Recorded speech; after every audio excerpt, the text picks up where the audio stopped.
Hallo zusammen, schön, dass ihr wieder da seid. Ich bin Tim und heute sprechen wir über ein spannendes Thema, warum Deutsche so direkt sind und nicht unhöflich.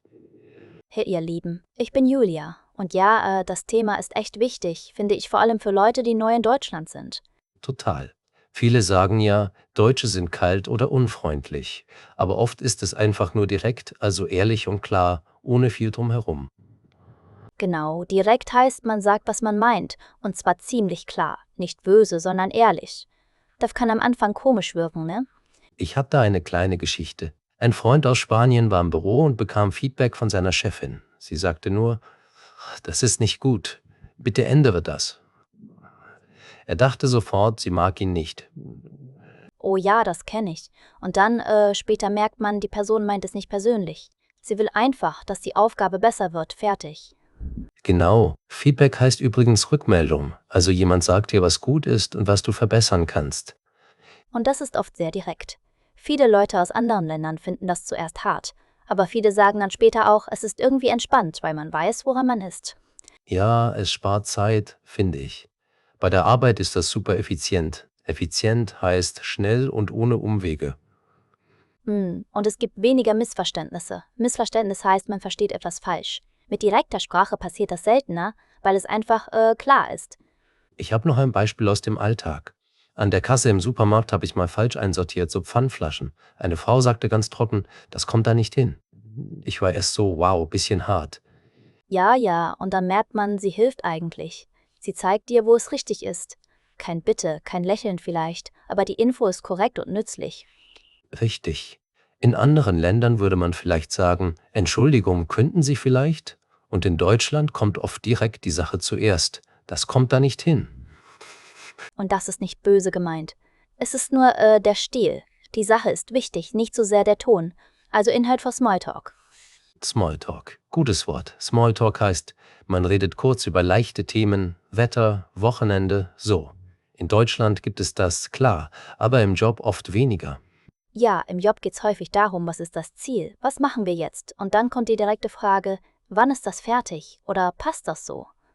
Manchmal klingt es hart, weil es kurz ist. Es fehlen Wörter wie vielleicht oder könntest du.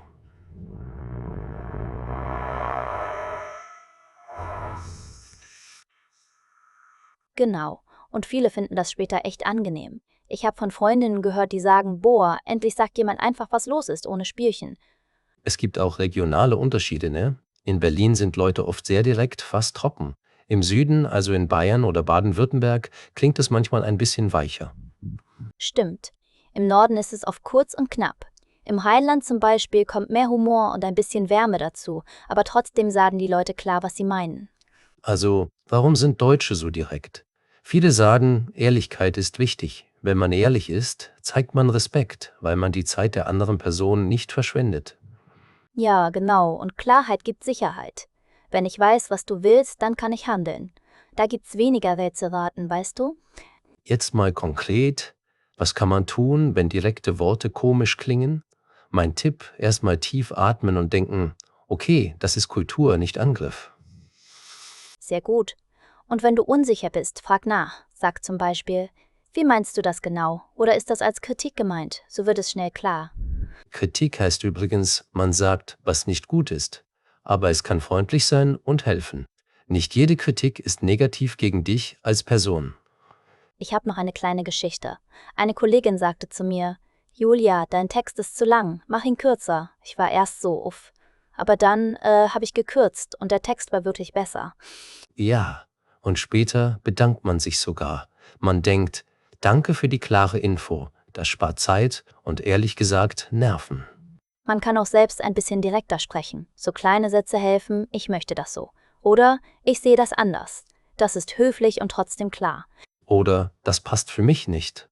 Das ist super. Kurz, ehrlich, respektvoll. Keine langen Geschichten, aber die Botschaft ist da. Wenn du Angst hast, zu hart zu klingen, füge ein kleines weiches Wort dazu. Zum Beispiel, ich glaube, das passt nicht. Oder für mich nicht ideal. Das macht es freundlich, aber noch direkt. Ein anderer Tipp, erklär kurz deine Absicht, sag, ich will ehrlich sein, nicht unfreundlich. Oder ich sage es direkt okay, dann weiß die andere Person, was kommt. Ja, das hilft total. So weiß die andere Person, es geht um die Sache, nicht um Gefühle. Dann entsteht weniger Stress. Man kann auch üben, ne? Schreib dir Sätze auf, ganz simpel. Zum Beispiel, ich brauche mehr Zeit. Kannst du das genauer erklären? Das Ziel ist unklar für mich. Und auch positiv direkt sein. Sag, das ist gut gelungen. Oder, danke, das hilft mir sehr. Viele denken, direkt heißt nur hart, aber direkt kann auch sehr nett sein. Oh ja, das ist wichtig. Direkt und freundlich geht zusammen. Man sagt einfach klar, was man gut findet. Noch ein Punkt. Im Deutschen sagen viele weniger sorry im Alltag. Man entschuldigt sich natürlich, wenn etwas ernst ist. Aber man sagt nicht für alles Entschuldigung, weißt du? Ja, stimmt. Stattdessen sagt man direkt, was Sache ist. Ich komme zu spät. Oder ich habe den Bus verpasst. Kurz, klar, fertig. Ein schönes Beispiel vom Bäcker, die Verkäuferin sagt Nächster. Das klingt vielleicht streng, aber sie meint einfach, wer ist dran. Es ist nicht böse, nur kurz. Oder in der Bahn, bitte nicht hier sitzen. Das ist direkt. In manchen Ländern würde man sagen, könnten Sie vielleicht woanders. Hier kommt die Info zuerst. Ich finde das praktisch. Man weiß sofort, was man tun soll. Kein großes Nachdenken, nur handeln und gut ist. Aber klar, es gibt Grenzen. Direkt ist nicht schreien. Direkt ist nicht beleidigen. Direkt ist einfach ehrlich sprechen, mit Respekt. Genau.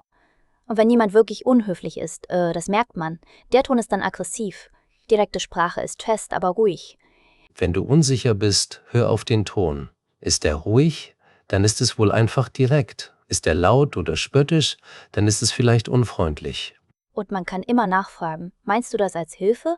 Oder ist das dein Vorschlag? Dann wird's häufig entspannt und die Person erklärt es. Bei der Arbeit hilft es auch, am Anfang Regeln zu teilen. Zum Beispiel, wir geben Feedback direkt und konkret. Dann weiß das ganze Team Bescheid. Ich mag auch das Wort konkret. Das heißt genau, klar, mit Beispielen. Nicht so allgemein, sondern wirklich auf den Punkt. Auf den Punkt, ja, das ist eigentlich die Idee. Nicht lange um den heißen Brei herumreden. Das heißt, man redet nicht lange, ohne etwas zu sagen. Oh, das Sprichwort ist gut. Um den heißen Brei herumreden ergibt für viele keinen Sinn am Anfang. Es heißt einfach, man wird nicht direkt. Ich glaube auch, direkte Kultur macht Freundschaften ehrlich. Wenn ich dir sage, was ich denke, dann vertraue ich dir. Das ist doch was Schönes. Finde ich auch.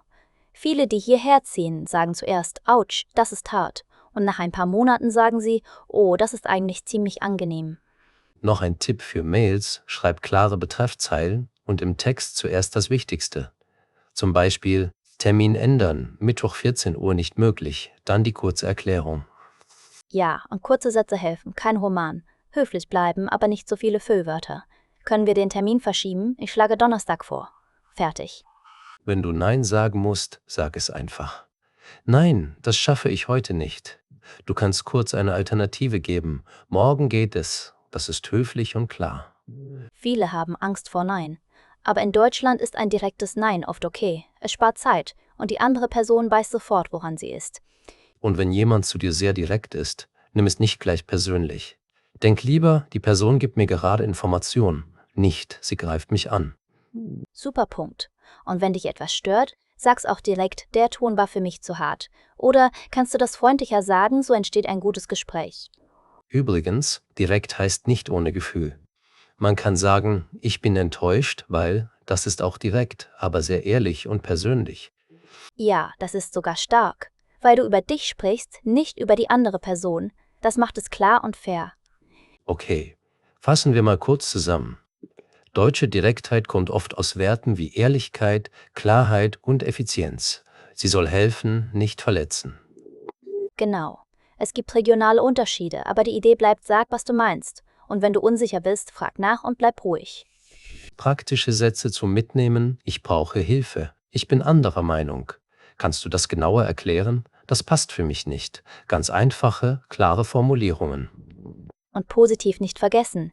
Danke für das Feedback. Das hilft mir. Gute Idee. Direkt und freundlich geht super zusammen, wirklich.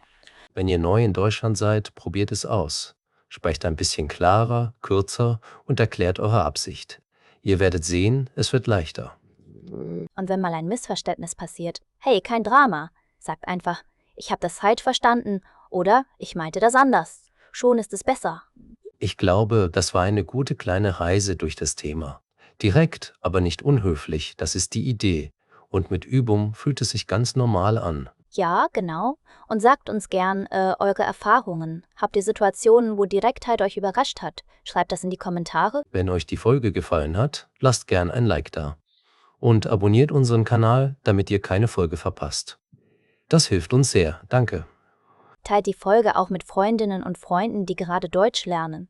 So lernen alle ein bisschen direkter zu sprechen und entspannter zu verstehen. Das war's für heute von mir. Danke fürs Zuhören und bis zum nächsten Mal. Bleibt ehrlich, bleibt freundlich.